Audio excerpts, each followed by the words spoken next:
Okay, it's 5:30, so let's go ahead and get started today. So good evening, everybody. How's everyone doing today?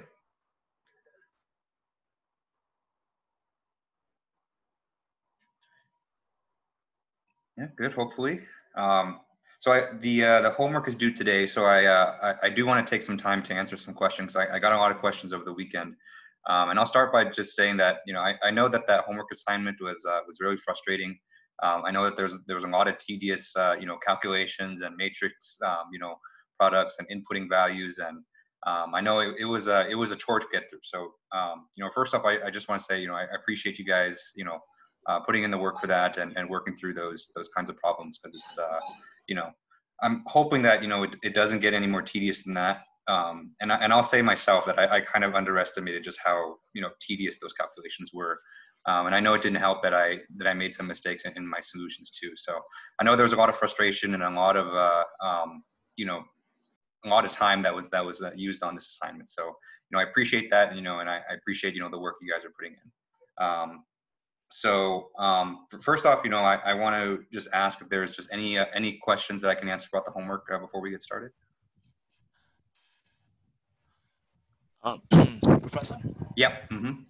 For the last problem, I think it's problem 3B. Mm-hmm. Is the solution posted correct? Because I checked my code over and over. I'm still getting a different answer from the ones posted. That one should be correct, because I used the frame code that we developed in the class on that one too. But yeah, we can definitely look at it offline. And I can look through kind of what you're doing, and then I'd be happy to kind of troubleshoot for you. But yeah, that one should be right, unless and I kind of double check that I put in all the parameters correctly too. But I can check that out definitely one more time as well. Okay, thank you. Yeah. Mm-hmm. Dr. Tran? Yep. Mm-hmm. So when we submit the homework, how many points do you think, or like, is it going to be heavily weighted on, let's just say if we like complete the matrix and there's just like simple mathematical errors on it? You're going to get basically all the points. So I've always believed that, in a classroom setting like this, we're of course getting the right answer is important, but what we're learning more now is the process and how to do these problems. So that's why, especially for the exams too, it's always really important to me that you list out all your work, because that's where I award kind of the majority of the points, because it's, I don't see that, if you did, the whole process correctly, but then, you either had a typo in MATLAB, or like you input a value in the calculator, that was such a small part of like the entire process that you used to do that problem. So a lot of time, like even for a lot of times on the homework too, if there's like just small, differences in the final answer, but everything else is right, I'm going to give you full credit for that. And then that's true. That's, on the exam, I have to be a little bit stricter, but if you just kind of all the matrices are correct, but then the final answer might not be what I got, that's like a 9 out of 10 for me. So it's I really want to emphasize the process kind of more than anything, because that's what I feel like that's what the classroom is used for, because we have kind of the good blessing that the results that we're doing, that you're getting is not going to be used to actually design a bridge or to design a rocket ship. So there's no human or financial stakes involved in doing these homework problems. So I really want to kind of emphasize that. And if you get an answer that's maybe not exactly what I got, more than half the time it's usually because I made a mistake in my work. So I'm really glad that everyone's been kind of very active and kind of letting me know those kind of things, just so I can find those errors myself and kind of express that to the class as well. But yeah, the final answer is worth very little compared to the work that it takes to get there. So quick question. Yep. Professor. So since she's already on that, like let's just say for exam, right? Like your answer, I'm just gonna say it was like, I don't know, I'm just gonna get some from homework. It was negative 3.58 times 10 to the negative 5. Yep. But if I would have like rounded, or how MATLAB takes how it kind of rounds things up quick. Mm-hmm. If I would have got like negative 3.59 or negative 3.6, would you really take off points for that, even though I'm like within the ballpark? Yeah. I mean, if it's just a rounding thing, I usually those I catch pretty well. So that's a full credit for me. So it's I always like, you know, even just the answer itself, you know, and if it's just like a few decimal places off, like that's correct. That's 100% correct to me. It's just that. Okay, cool. Because like a lot of times, you know, we don't have, you know, I don't really have control over how like your calculator rounds things, or like even MATLAB, there's some kind of inconsistencies between different versions of how it rounds stuff too. So, you know, I don't have control over that, and like, you know, I don't expect you guys to do that too. So it's, you know, I always recognize those things, and you know, I never take off points for like rounding stuff. Okay, great, thank you. Mm-hmm. All right. All right, so since the exam is kind of this Wednesday, so the homework is still, you know, not due until basically 11:59 tonight. But just so that you guys will have it for the exam to kind of help you study, I'm going to post the solutions early for this homework as well. So basically, right after midnight tonight, right after the deadline passes, the homework solutions will be up on Canvas. So you should see the solutions for all the other homeworks on Canvas right now already. I'm not sure if I made an announcement for it, but they should be there. So if you look under files and then go into solutions, it should be in that place. Okay. Okay. So the plan for today is that we're going to do our next ANSYS activity. And so, you know, we haven't seen ANSYS, I think, since the second week of class. So, you know, just so, you know, we kind of remember what it is, you know, I thought this would be a good time for another activity. Okay.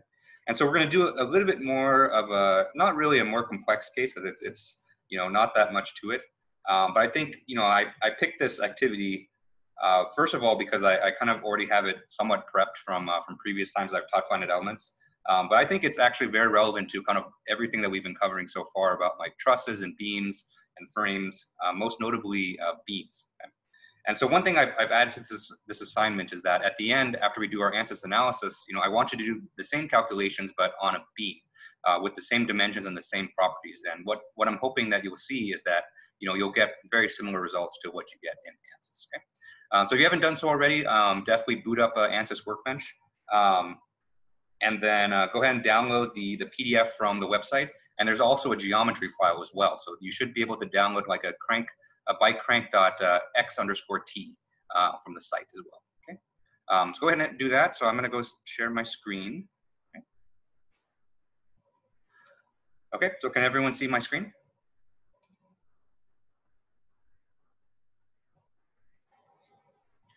Okay. Great. Okay, so we're going to do ANSYS activity 2 today. So ANSYS activity 2 is the bike crank activity. Okay, and so basically what we're going to be doing is we're going to be doing a simulation on this bike crank right here. Okay, so I have this kind of figure just to kind of show you what that is. And so the bike crank is essentially, you know, a slender structure. So like, you know, very similar to, you know, all the finite element stuff we've been doing previously. Okay? But instead of doing these calculations by hand, we're going to do this in ANSYS. Okay. And so just to kind of give you an idea of what a bike crank is, so here's a bicycle, and then the bike crank is just this this mechanism right here that kind of attaches to the pedal, and where you kind of put your foot down to pedal it through. Okay. Okay. And so this is kind of building. This is kind of a direct, almost a direct sequel to what we did last time with ANSYS, where, you know, last time we were doing ANSYS, you know, I think for a lot of you guys, now it's the first time you were, you know, looking at the interface and kind of getting used to it. So, you know, now that we've been kind of exposed to that whole thing, you know, no pun intended this time, you know, I want to take some of the training wheels off and kind of let you decide a lot of the parameters, things like the meshing and the boundary conditions. Okay. I'll kind of, you know, I'll give you hints along the way about, you know, what I kind of expect. But the idea with this assignment is to, you know, first of all, just to kind of, you know, just also kind of reiterate a lot of the things that we covered last time with ANSYS in terms of, you know, setting up a problem, but also giving you, you know, the freedom to kind of choose these things, choose a lot of the parameters like the meshing and the boundary conditions, so that you kind of get used to doing that in practice. Okay. And so this bike crank, we'll say it's made of aluminum. Okay. And so the Young's modulus of this will be 1 times 10 to the 7th psi, and has a Poisson's ratio of 0.33. Okay. Okay, so let's jump into it. So the first thing that we're going to do from the PDF is we need to create a custom material property. Okay, and so last time when we did this an ANSYS activity, we just used kind of the default material within ANSYS, which was structural steel.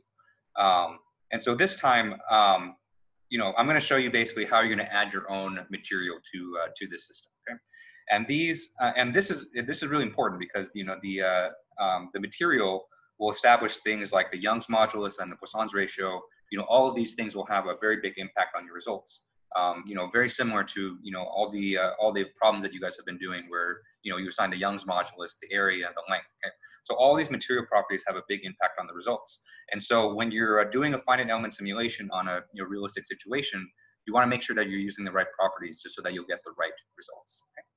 Okay, so let's go ahead and get started. So just like before, we're going to do a static structural simulation. So go ahead and click and drag static structural from the left side over here over to the problem schematic area. Okay. And the first thing we're going to do is our first stop is going to be this engineering data.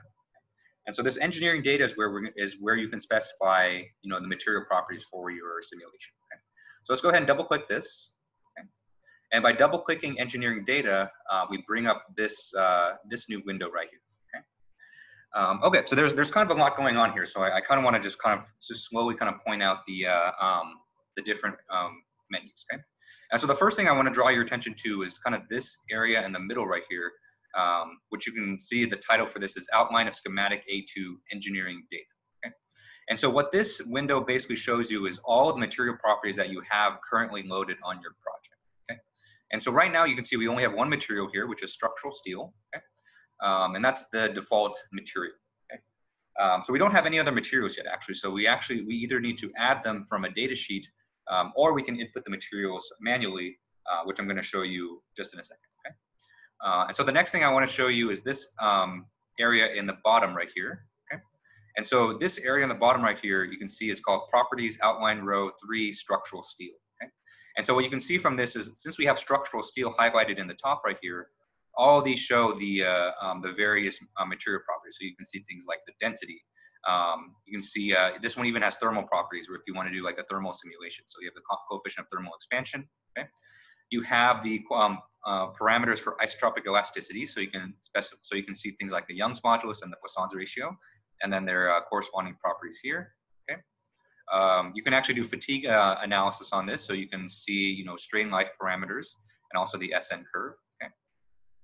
And you can see other properties here like the tensile yield strength, compressive yield strength, tensile ultimate strength, and compressive ultimate strength. Okay? And so these properties right here, these determine basically how the material is going to basically the maximum stress at which it'll basically break. Okay? But for our analysis, we're kind of in the realm of kind of linear analysis right here. So we're going to stick to mostly these properties here for Young's modulus, Poisson's ratio, and those from there. Okay. Okay. And so you can see, so one thing I want to show you guys is that one thing that you can see here is that the Young's modulus, the units for this is in pascals right here. Okay? So if you want to see the Young's modulus in a different unit system, all you have to do is click this arrow down here, and you can choose whatever units that you want. Okay? And so you can see that megapascals is a pretty common unit. And so megapascals is basically just pascals divided by 10 to the 6th. Okay? Oops.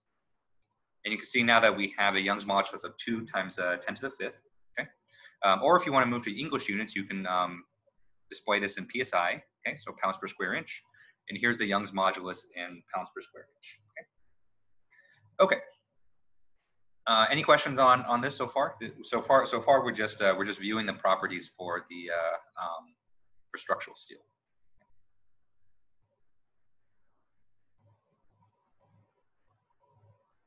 Okay.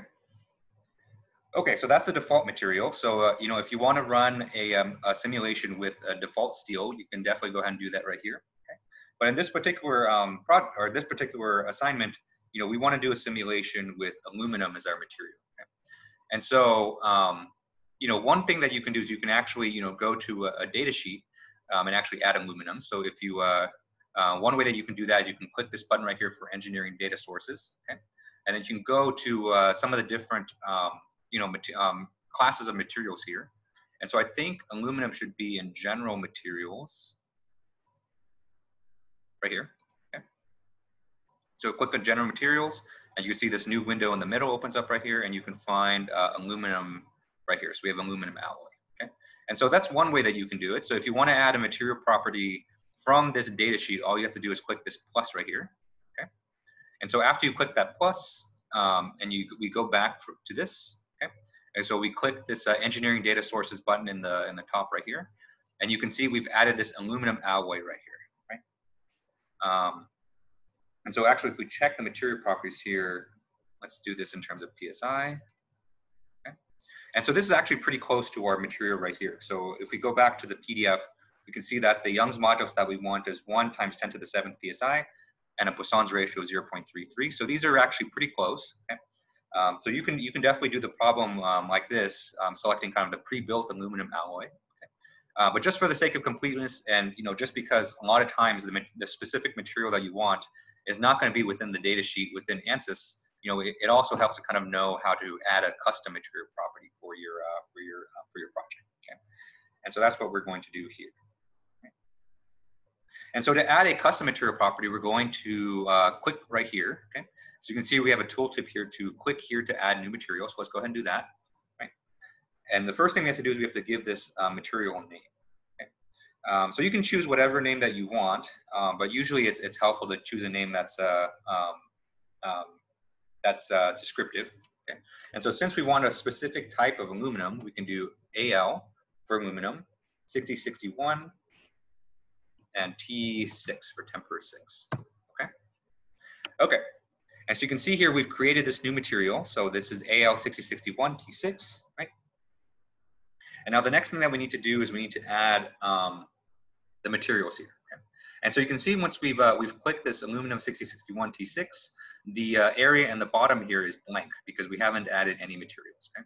And so what we need to do here is we need to add the materials that we want.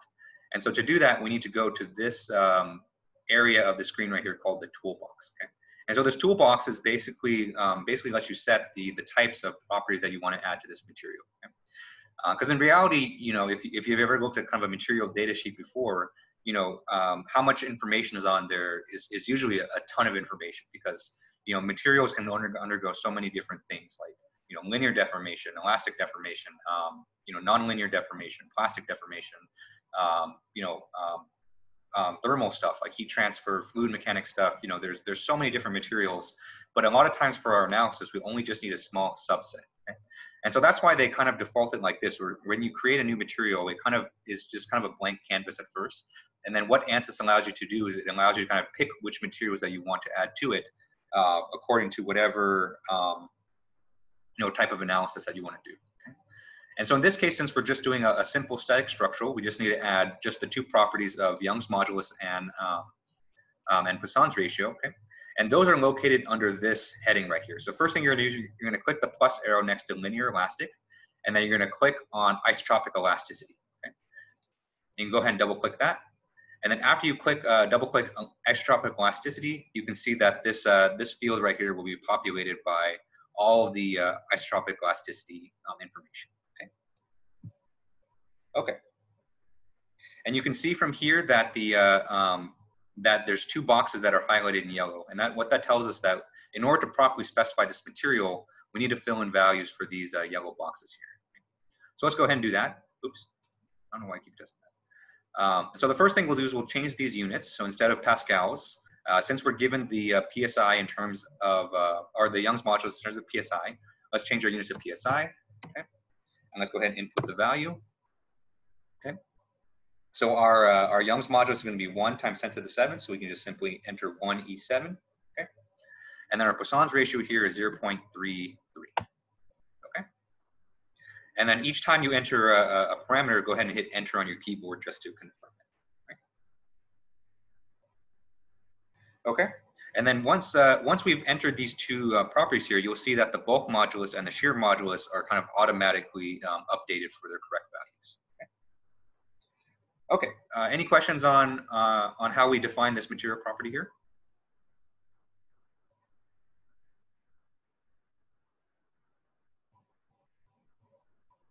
Okay.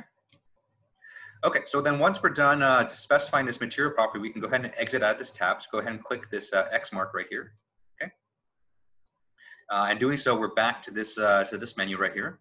And so the next thing we need to do is we need to import our geometry. Okay, so this is also kind of be something new for this problem, right? And so, if you remember from what we did on the first ANSYS activity, what we did was we created the geometry within ANSYS. So we opened up, you know, Design Modeler, we drew a plate, we drew the hole, and then we just made our geometry from that. Okay? While that's certainly, you know, a way that you can do this kind of analysis, you know, what's typically more common in practice is that you'll build your geometry in a separate CAD software. So some popular ones could be like SolidWorks or CATIA. Okay? And then once you've built the geometry in that software, you can then import it into ANSYS using the tools that are available. Okay? And so, you know, that's what we're going to do here. So if you go to the website, you can see that on the website here we have, you know, this download right here. And so if you click this download, you should be able to download a file called crank_assembly, and you can see that it's an x_t file. Okay, so that's so the file extension x_t is a parasolid file. Okay, and so we can basically import the parasolid file into ANSYS. Okay, so after you've downloaded the file, go ahead and right-click geometry, click import geometry, click browse. Okay.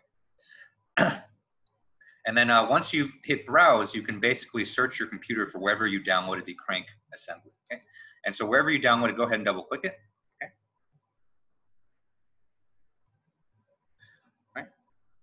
All right.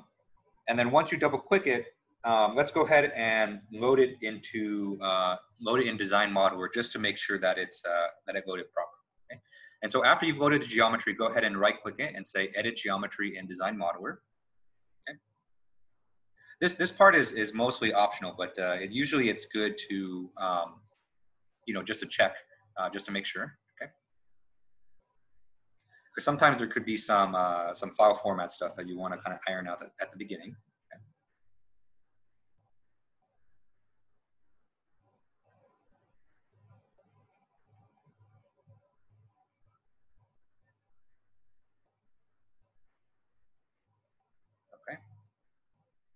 And so after you've opened up Design Modeler here, you should see a blank screen. And so in order to properly actually view the file, what you need to do is to click Generate right here. Okay? Okay. And so after you click Generate, you can see that we have our geometry here. Okay. And so you can view the geometry just by kind of flying around it just like this. So if you're using a mouse right now, you can basically click on the middle button in the mouse and just kind of rotate your mouse around, and you can see the geometry just like that. Okay. And you should see this this bike crank right here. Right? Okay. And so one thing that you'll notice is that, you know, this bike crank here is split into 3 different parts. So it's basically an assembly that was created in SolidWorks. And so we basically have the you know, the kind of the main structural component of the bike crank. And so the name of that part is bike crank 2 Rev 2011 X.375. Next, we have the pedal. So this little shaft right here is kind of where you can imagine the pedal is going to be. Okay. And we also have kind of a mating assembly just to kind of make sure that these 2 parts can, you know, can align properly. Okay. Oh, check. Yeah. So it's under the ANSYS activity. So if you haven't been able to find it, you go to the you know, you go to the class page, go to assignments. Okay. Click on ANSYS activity 2 bike crank. And then the PDF can be downloaded right here. So this is the PDF for the problems, and then the bike crank file can be downloaded right here. Okay? So that's kind of where you download the files. Okay. And so now that we've confirmed that the geometry is loaded in properly, we can go ahead and open this up in ANSYS Mechanical, which is the main you know, program that we're going to use to run the Finite element. But as the you know, ANSYS is starting up, are there just any questions?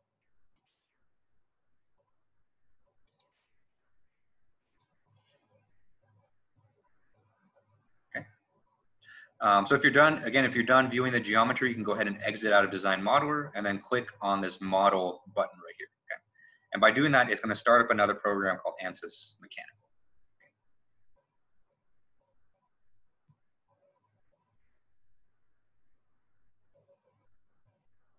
So sometimes this can take a little bit of time because it's a pretty hefty program. All right. So while that's booting up, actually, I do want to say something that I always forget to mention this the first time we do ANSYS. Is if you want to save your results, you know, the way that you actually do that is from Workbench right here. Okay. So if you're in this Workbench menu, you know, you're going to click right here and you're going to click Save. Okay. ANSYS Mechanical will let me do that. Okay. So go ahead and click Save. Okay, and you can click a location for where you want to save the file, right? But when you when you open up ANSYS, or when you're opening up a past ANSYS project, what you should notice is that it produces what's called an ANSYS project file, but it also produces a folder too. Okay? And so in order to actually properly open up your ANSYS project later on, you need to save both the project file and also the folder that it saves as well. Okay? And so the name of that folder will be basically the name of your project _ files. Okay? And so if you're looking to transfer this project to like another computer, if you're working on the virtual machine, then you need to transfer basically both of those files back to your home computer.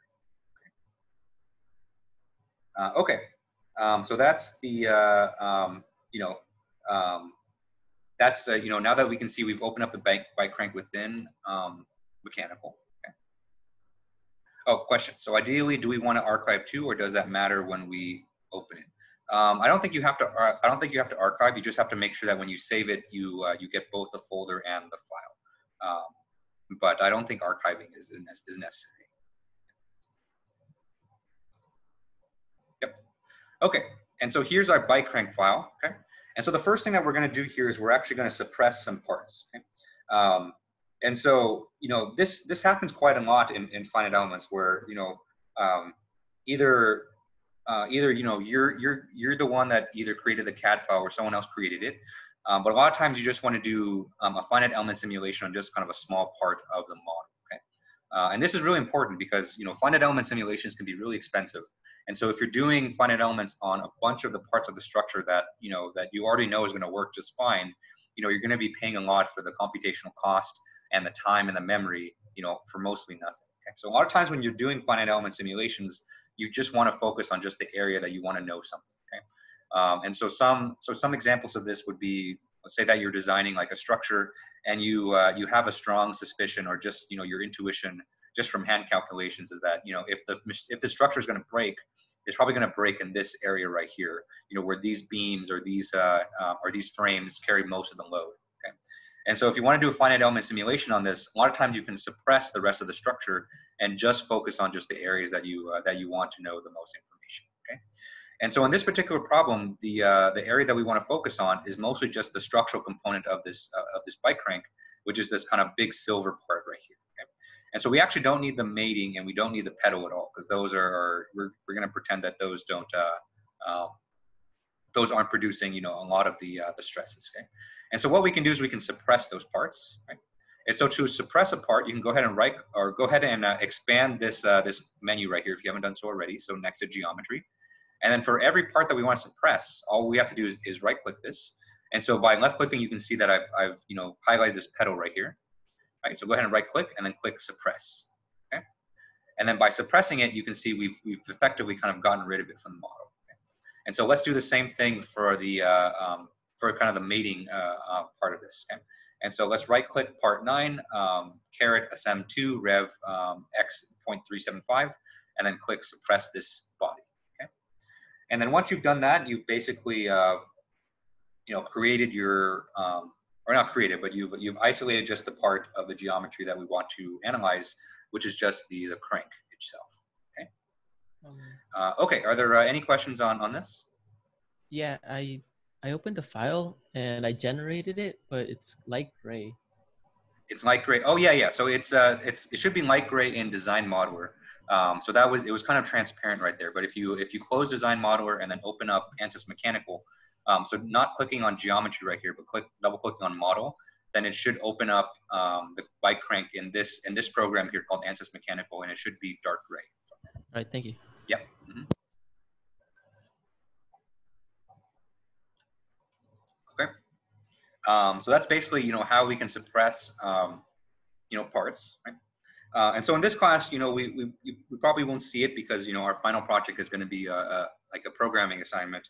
But if you're doing finite elements for like a very complex structure, suppress is probably going to be one of your best friends, just so that you can suppress a lot of the structure and just save yourself a ton of computational costs.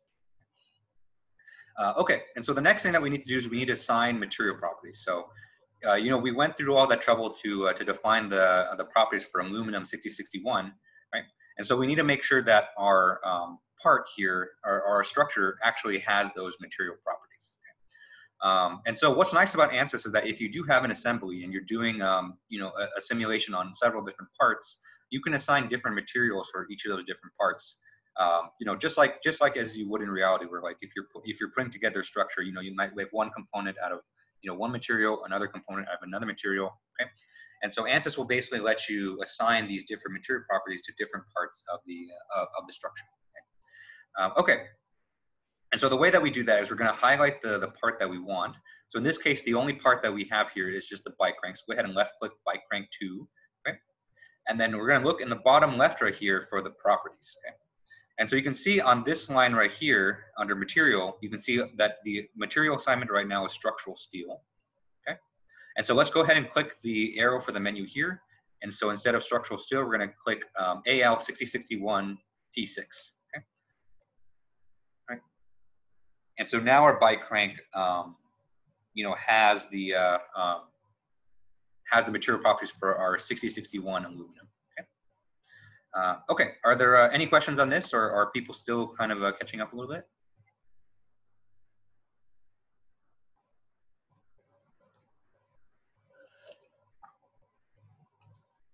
Okay. All right, so that's the geometry and the material assignment. So that's kind of like a lot of the new stuff that we're doing in this project. Okay? And so now let's kind of go back to some of the stuff we did before. So let's start with the mesh. Okay? And so remember, you know, meshing is something that's extremely important for our, you know, finite element simulation, you know, because it's going to determine how discretized our solution is. Okay? And so I want to leave this kind of up to you, but you know, what I want you to do is I want you to kind of specify the mesh properties, kind of you know, according to what we did from before. Okay? And so if you remember what we did from before, we added kind of two objects here under the meshing parameter here. To basically define the how we want our mesh to be. Okay? So I'll show you which two things that we want. Okay, so the first thing we want to do is we want to add a method object. Okay, and the next thing, and what the method object is going to allow us to do is it's going to allow us to change the element order here. Okay, all right. And so the next thing that we want to do is we're going to click make a sizing object. Okay? So the sizing object is going to be, you know, more important. And what the sizing object is it's going to basically determine how big our, you know, mesh elements are. Okay. Okay, so the first thing, you know, for the method, so I'll basically help you help you guys for this. Okay. Just because, you know, we haven't talked about this too much, just because of the ordering in which we're doing it. Okay.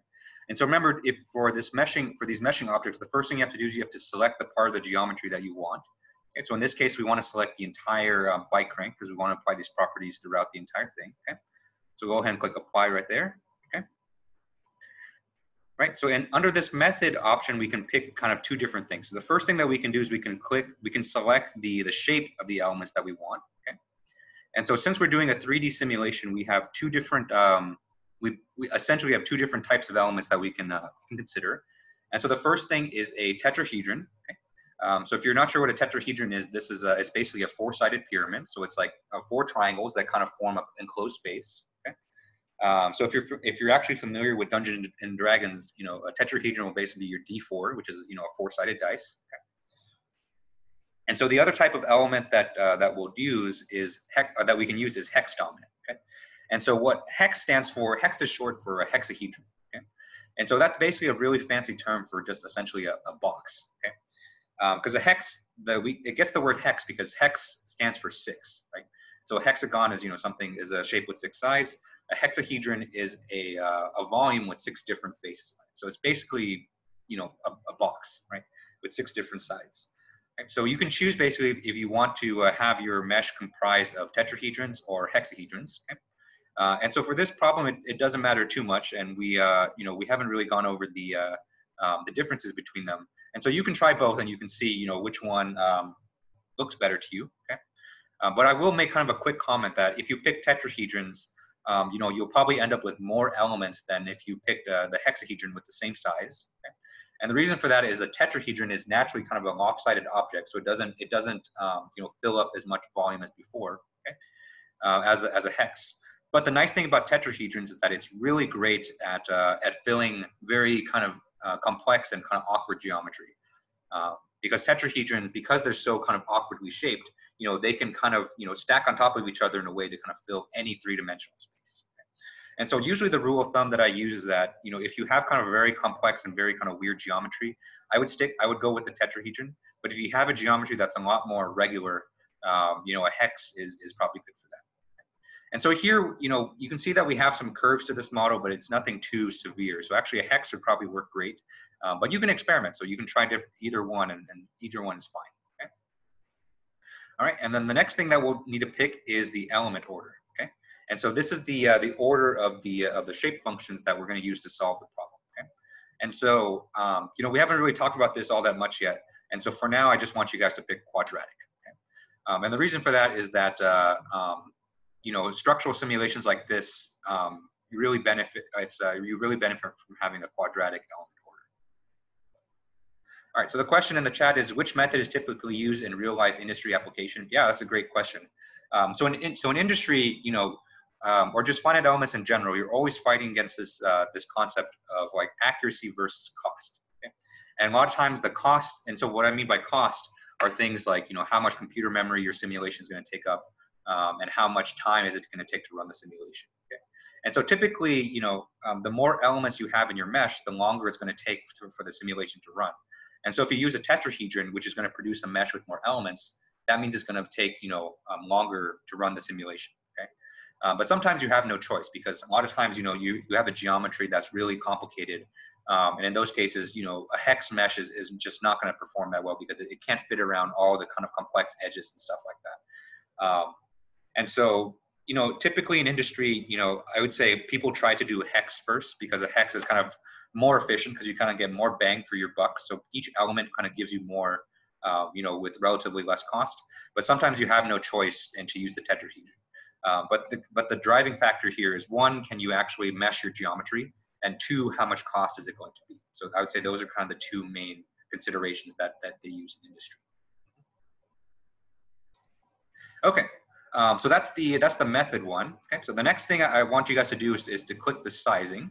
Okay, and so just like before, you're going to go ahead and click apply right here for the sizing. Okay, and then you can go ahead and select an element size. Okay, and so you can see the default right here is 1.1255 times 10 to the second meters. Okay, and so that's 1 centimeter, right? And so we have a mesh size of 1.1 centimeters here. And so we can go ahead and mesh this right now and just to see what it's like. Okay, so go ahead and generate mesh.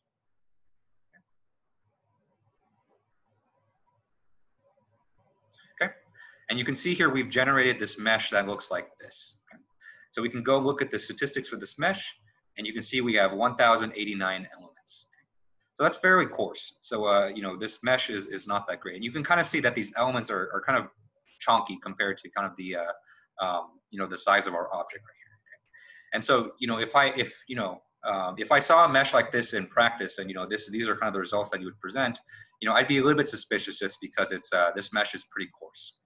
And so what I want you guys to do for just for a couple minutes is go ahead and play with this mesh size a little bit, and change the mesh size. And then each time you change the mesh size, take note of how many elements your mesh is going to be.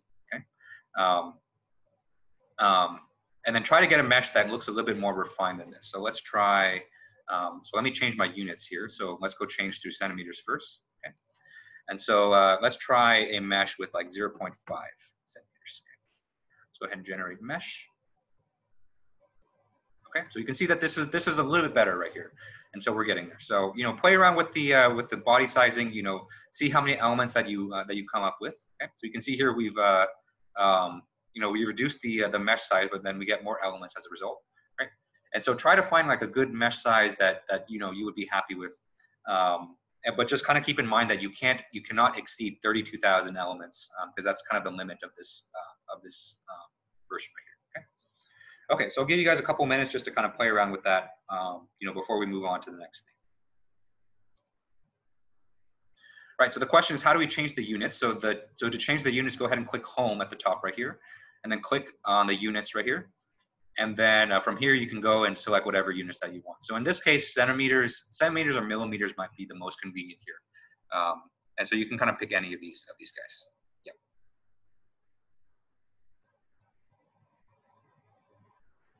Okay.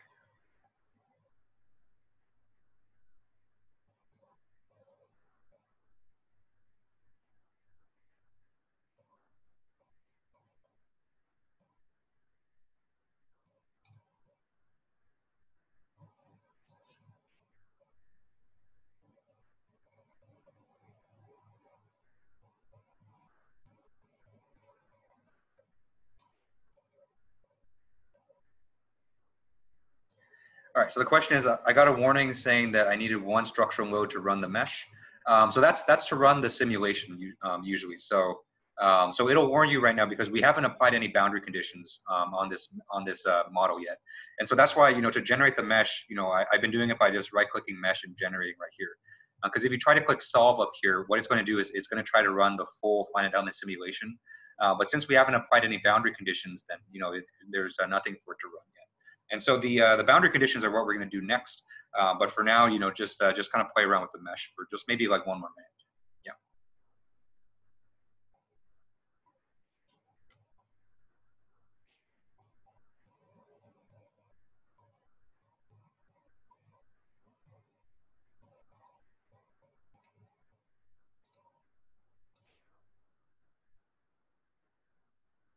Okay, so did everyone get a chance to kind of play around with the mesh? And then, for those of you who are, still, hopefully everyone kind of got a chance to catch up to.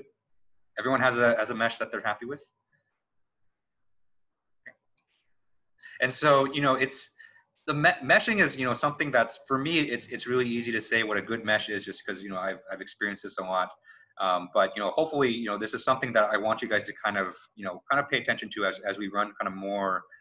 Do more ANSYS activities and saying, what does a good mesh look like? Because a lot of times you want to have a good mesh density within your model, so that you're not, that you're getting accurate results. Okay, and so I'll give you kind of one kind of rule of thumb that I actually use. That's really quite useful. Is that if you notice that this structure right here has some parts that are pretty slender, right? So we have kind of this choke right here, and just the width of this part right here is also kind of slender. And so one kind of rule of thumb that I like is that for the slender parts, they should be at least, and the more the better. But in this case, I have two, you can kind of think of it as 2 elements across, right? And so to go from basically one location on this part right here to the other location here, we have to cross 2 elements in order to get there. So we can say that this, this part of the structure is 2 elements thick. And so you never want to be in a situation where you have just one element that kind of goes across the entire thickness, because then you're basically not going to be able to capture any information that's kind of in the middle right here. Okay? And so you want to have 2 is kind of cutting it really close a little bit, but I would say try to get at least 3 4 elements across the thickness of a thin structure like this, just to make sure that you can capture some of the information that's going in the middle right here. Because without that, you can only capture basically information on the edges. Because when you're doing your finite element simulations, as we've seen from our activities, that you can only find the solutions at the nodes. Okay? And so if you have no nodes in the middle of your structure, then there's no way for you to get the information there. So try to make sure that you pick a mesh size that's small enough in order to span the structure with at least 2 elements, and the more, the better. Okay? So that's kind of one rule of thumb that I typically use for these kinds of simulations. Okay? Okay, and so that's the meshing, right? And so now let's start to add the boundary conditions. Okay? And so the boundary conditions are basically going to be our loads and constraints. Okay? So if you remember from last time, the way that we did that was we right-click the static structural A5 right here, okay? And then we click Insert, and then we can choose any kind of the boundary condition that we want right here. Okay? And so I'm going to leave this kind of mostly up to you guys in order to do. But I will kind of give you 2 things that you need to do. Okay, and so the first thing we need to do for any structural simulation is that we need to specify where we want to fix or constrain our system. Okay? And so just like we've done in all our practice problems, that there's always at least some support there. So it could be like a pin support or a fixed support or something in there, just to make sure that when we apply load on the structure, it just doesn't go flying off to kingdom come. Okay? And so in this simulation, that's going to take the form of a fixed support. Okay. And so what I want you to do is I want you to pick a location in this model to apply a fixed support. Okay. And so I'll kind of leave that up to you guys, but just remember that, you know, what this bike crank kind of is in context. Okay. And so, you know, just to kind of orient you guys, if you kind of remember that this area right here is where the pedal was, right? So that's kind of where you're pushing down, okay? And then the other side of this bike crank here is attached to the bike, okay? And so you can kind of use that information to kind of say, you know, if I were to isolate this bike crank just by itself and I were to analyze it like a beam, you know, where would I fix this relative, you know, to how I know how the bike crank is going to operate in practice, okay? And so the other thing that I want you to add is a force, okay? Okay. And so you're going to insert a force on here in the model. Okay. And what this force is going to represent is this force is going to represent the kind of the action of a foot kind of pushing down on the pedal. Okay. And so when a foot pushes down on the pedal, that's going to apply a force on the bike crank, and that's going to distribute through the bike crank itself and develop a stress. Okay. And so I want you guys to pick kind of two things for the force. Okay. So first of all, just like the fixed support, I want you to choose the location of this force. And so, you know, based on the fact that we know this force is going to come from the foot pushing on the pedal, you know, I want you guys to pick a location that's kind of consistent with that information. Okay? And so the other thing I want you to pick is the direction of the force. Okay? And so if you kind of view this this bike crank like this, we know the foot is going to be pushing down on the pedal, right? And so I want you to pick a direction for the force that kind of makes the most sense relative to how a foot usually pushes down on a pedal. So if you kind of think to, you know, when last time you rode a bike, you know, how do you usually push down the pedal, and what orientation is the bike crank is, and what orientation is your force going to be relative to that. Okay? And then from the problem itself, we know that the force has a magnitude of 100 pounds. Okay. Okay, and so in order to help you kind of choose a direction, you know, the way that I usually like to apply forces, I usually like to do it by components, okay? And so to change that, you can go ahead and highlight force right here. And then I think the default here is by vector. So instead of vector, go ahead and click this down arrow for define by, and then click components, okay? And then under components, you should be able to pick, you know, what, you know, each X, Y, Z component of the force that you want to do. And in order to get it to pounds, you can go ahead and change the units again up here. And so let's do this one right here. Okay. And so right here, you can pick a pound, the force in pound force. Okay. Okay. So once you guys go ahead and work on that, go ahead and apply your fixed support and your force. Okay. And I will check back on you guys in 3 minutes because I need to feed my cat because she's screaming in the bedroom right now. Okay. So I'll check back in 3 minutes, but go ahead and apply those boundary conditions.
Sorry about that. How's everyone doing on the boundary conditions?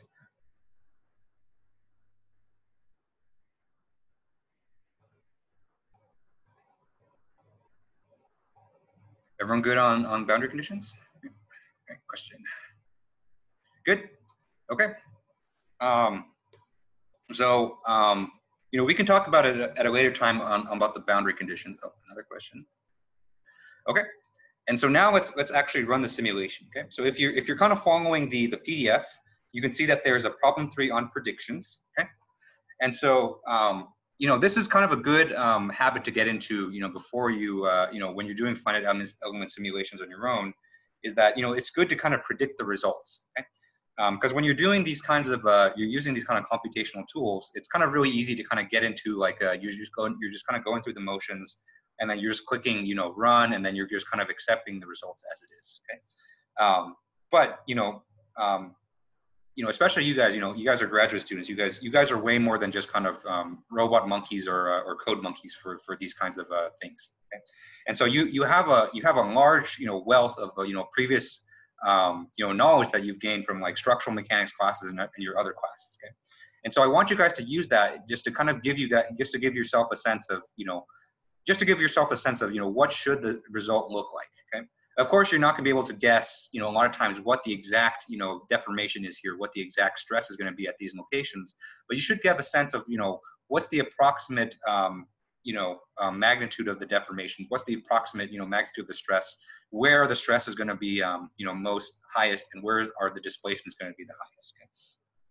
And so, you know, before you hit run on these simulations, what I want you guys to do is I want you guys to kind of predict those kinds of things, just to kind of, you know, say, just so that when you run your finite element simulation that you get the results. You know, if the results are kind of consistent with what you expect, you know, that's usually a good thing, right? So that's usually, you know, the results are, you know, they make sense to you. Okay? But if they're not, you know, you can kind of question and say, you know, was my intuition incorrect, or did I set set up something incorrectly for the problem? Was my meshing okay? Was my boundary conditions okay? So, you know, this kind of dialogue and this kind of iteration is extremely important, you know, when you're doing these finite element simulations. And it's a big part of, you know, what's going to get people to trust you in running these finite element simulations. Okay. Okay, so let's go ahead and run the simulation. Okay, so I won't be able to do it because I haven't specified these things, but you guys can. And so before we do that, we need to insert these things. Okay, so we need to insert what results that we want to view. Okay, so the first thing we're going to insert is total deformation. So go ahead and right-click Solution A6, go to Insert, and then go to Deformation and click Total. Okay. All right, next thing we're going to do is going to insert our stresses. The first thing we're going to do is we're going to insert the equivalent von Mises stress. Okay. And then the next thing we're going to do is we're going to view the normal stresses. Okay. So let's go ahead and click that. Okay. All right. And then once you've clicked those stresses and you've applied your boundary conditions, you go ahead and click Run. Okay. And then by doing that, you should be able to view the results. Okay.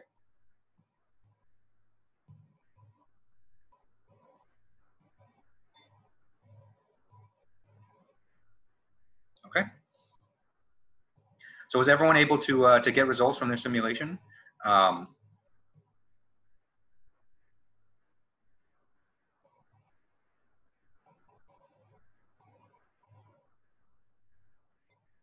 Okay. Anyone run into any errors or any issues?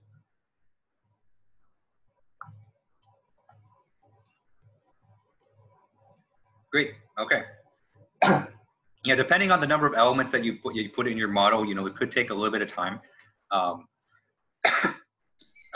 Yes, oh, yeah. Mm-hmm. I did get an error. Okay. What's the limit for the elements? Is it 36,000? It's 32,000. 32. Okay. Yes. Thank you. Yep. Yeah. So you want to be under that. Yeah. So relatively speaking, 32,000 is actually, you know, pretty light. And the reason for that is so that you can still run these simulations on your desktop. So a lot of practical simulations will actually be like in the millions of elements, and you often have to run those on supercomputers in order to, first of all, just to have enough memory to store all the results, but second of all, to do all the processing as well. But yeah, for this, you know, for the student version, you have to limit it to less than 32,000. And that's you know, partially so that you can run it on your desktop, but also partially to get you to purchase the full version. Okay. All right. And so that's the activity right there. And so what I want to do from here is kind of you know, do some analysis and do some kind of iteration. So let's kind of talk through each of those. Okay, so the first thing I want you guys to do is just to simply you know, analyze your results. Okay, and so the first thing you know, that you'll notice, and I got some questions about this kind of last time too, is, you know, why do we look at kind of two different stresses? So, you know, first thing that we have is the normal stresses, and the other thing that we have is the equivalent stress. And so what's, you know, the question I get all the time is, you know, what's the difference in between these two, and which one should we actually be looking at, you know, when we're actually viewing our simulations? Okay. Okay, and so I just want to kind of go over briefly what the difference between them is. Okay. And so, you know, if you kind of remember from your strength of materials class, you know, if you have kind of an object like this, you know, you can kind of break up its stress into two different components. Okay. And so you can have a stress that kind of goes, you know, perpendicular to every surface. And so what you see in this red arrow right here, these are kind of the normal stresses. Okay. Okay. And then the other way that the stress can actually act on your object is that they can be kind of parallel to the surfaces itself. And these are called shear stresses. Okay? And so what the equivalent stress is basically, a scalar, you know, a scalar kind of a representation of all the stresses. So, you know, normal stresses, shear stresses, all three components, or in this case, all six components, kind of all clubbed together into just one value. So you could kind of think of equivalent stress as kind of like the magnitude of the stress that's being applied at those locations. Okay? Whereas the normal stress is strictly just the stress components in just these, you know, directions right here. Okay. And so, you know, a lot of times they're both used in practice depending on, you know, what application you're looking at. But usually the one that's kind of looked at first is the equivalent stress, because that'll tell you, you know, where exactly you know, where exactly the total stresses are really high in your model. Okay. But, you know, all the different other stresses like the normal stress, and you can actually view like shear stresses within ANSYS as well. You know, a lot of times, you know, you'll have specific materials that will fail first in like under compression or tension. Okay. So in those cases, you want to look at the normal stresses just so that you can compare the normal stress to the compressive or the tensile yield strength, just to see if your material will fail. Or in other times, you know, you'd be interested in the shear stresses, because if your model is going to fail or your structure is going to fail in shear, you know, you want to be able to see the shear stresses. Okay? And so, you know, I won't go into, you know, too much more detail on that, because that's more of a kind of a strength of materials topic. But I just kind of want to give you just kind of an overview of, you know, what the different stresses are and you know, why you would use them in practice. Okay? And so in this problem, you know, what I want you to do is just kind of, you know, same thing you did in activity 1, is just kind of show me the ANSYS plots for like the normal stresses and the equivalent stresses. Okay. Okay. And so the next thing I want you to do is I want you to find the maximum load. Okay. And so this is kind of our first kind of practical application of you know, finite elements. Okay. Because what finite elements allows you to do is to basically kind of perform like virtual experiments. Okay? And so in this particular case, you know, what we're interested in, as, you know, say that we work for like a bike manufacturer, you know, what we're interested in is saying, you know, how much force can we put onto this bike, you know, before it actually breaks. Okay. And so, you know, for this material that we have, you know, this material, aluminum 6061, let's say that we have a yield strength of 35,000 psi. Okay. And so what this tells us is that the maximum stress that the bike crank can withstand before it just flat out just breaks is 35,000. Okay? And let's say that we're working with a safety factor of 2.0. Okay? And so what we want to say is that we never want our maximum strength to be, or we never want the maximum stress in our model under loading to exceed 35,000 divided by 2. Okay? So in this case, that's 17,500. Okay? And so what we want is we never want the stress to be over 17,500. Okay? And so first thing I want you to do is, you know, under these loading conditions where we're putting 100 pounds of force onto the bike crank, you know, compared to the 17,500 psi yield strength, you know, is our bike crank going to yield? So just under the conditions that we have now, you know, is the bike crank going to yield? Okay. And so if not, what I want you to do is I want you to adjust the boundary condition. So basically adjust the magnitude of the force and determine, you know, what the maximum force that this bike crank can carry before it actually fails, okay?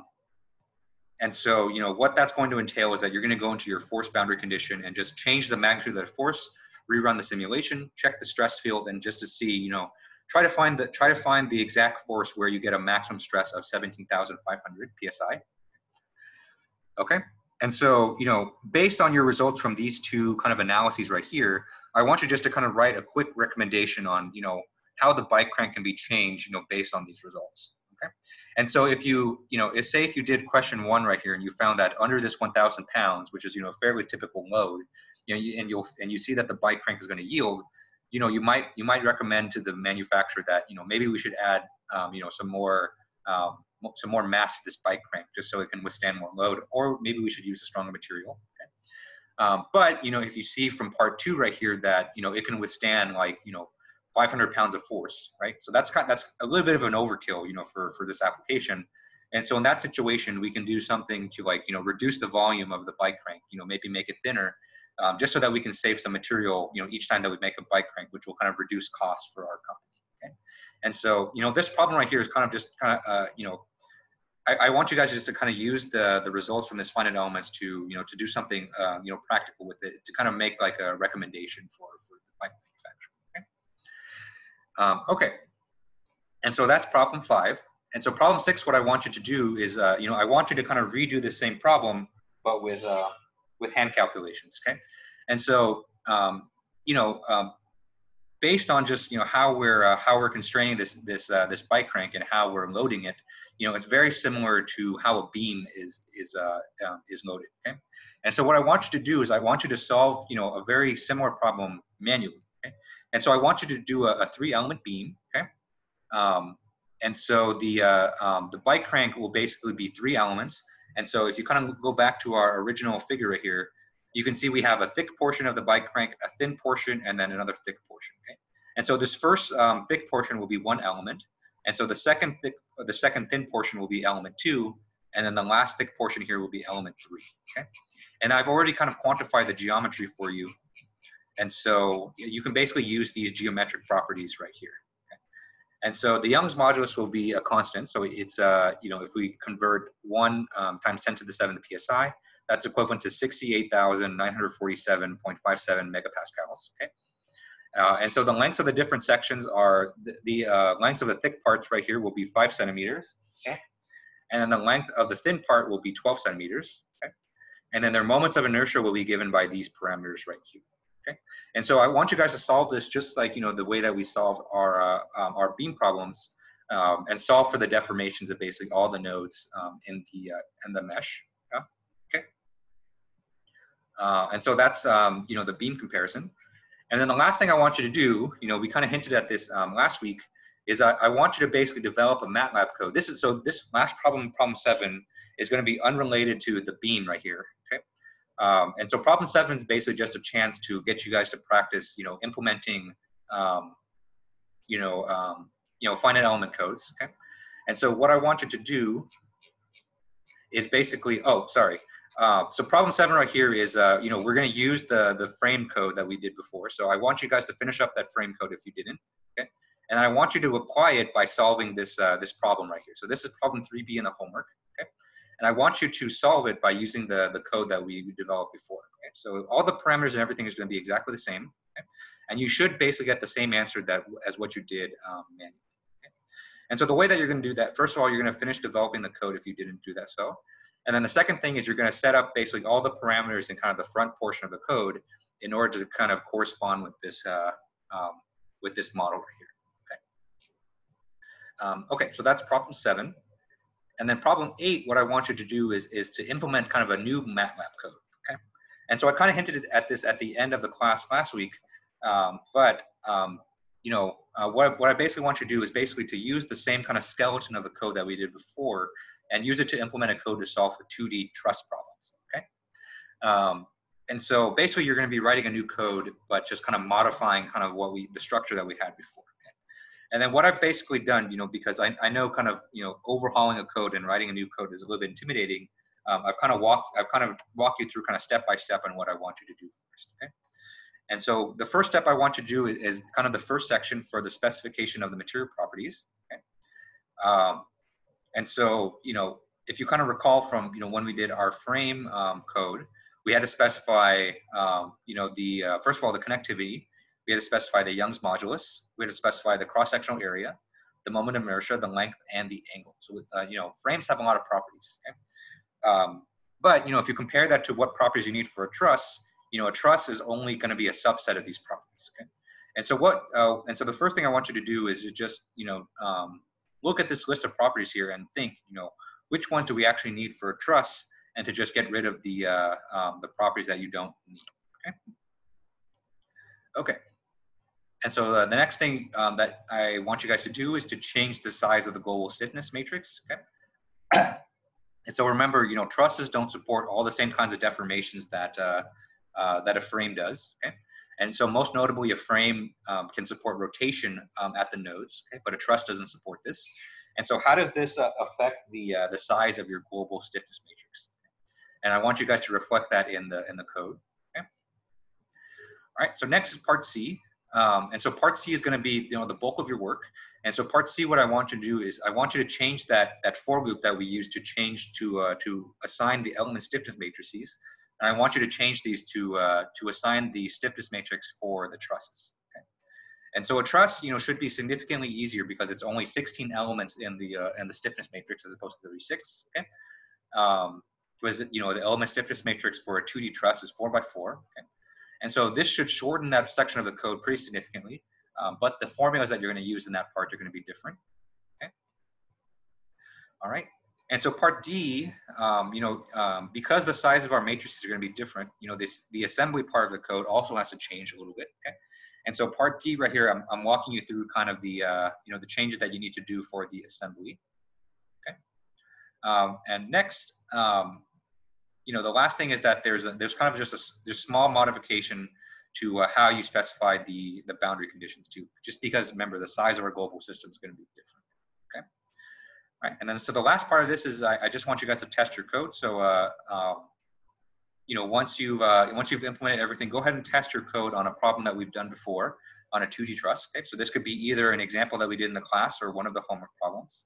And then what you should get is the same answer then as the solution as what you did manually.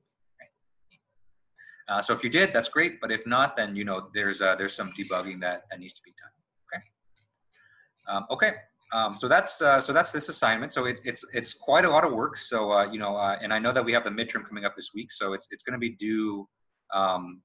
Actually, let's push this back a little bit just because it is a lot of work. So instead of being due Wednesday, October 14th, which is next Wednesday, let's have this be due on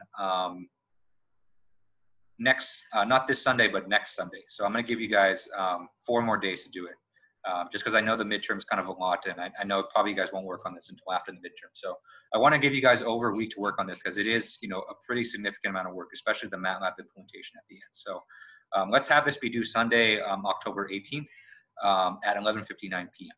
Okay. Okay. Are there any questions on this?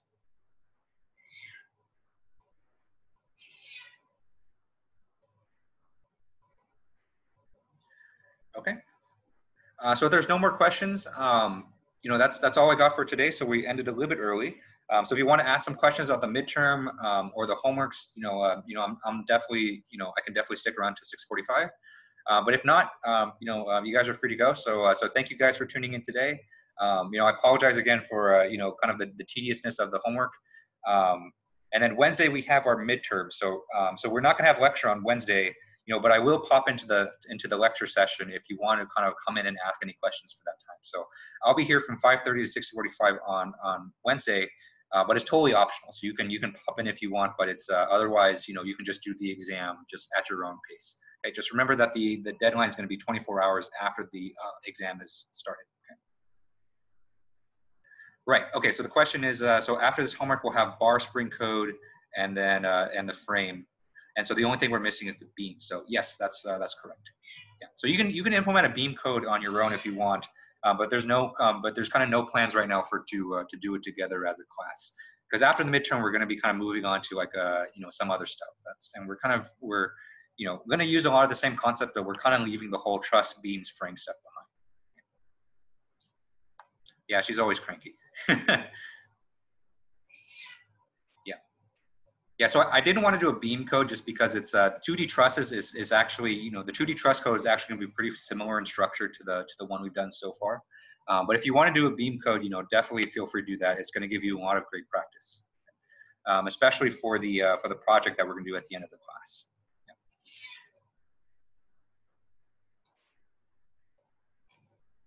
Professor? Yep. I have a question regarding to the ANSYS. I got a message that an unknown error occurred during the solution. I'm not sure why it's happening. Can you repeat the error? That I can share my Okay, screen. sure. Yeah, I can take a look there.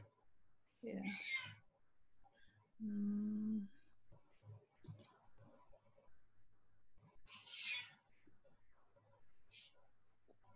That is the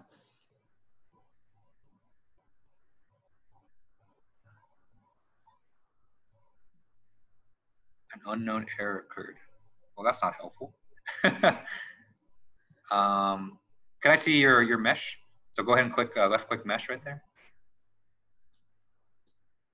Okay, yeah, that looks fine. Let me see where you applied your fixed support. Okay, and let me see your force. Okay. Yeah, all of that should be fine. So go ahead and let me see. Try clicking solve again. Let me see what happens.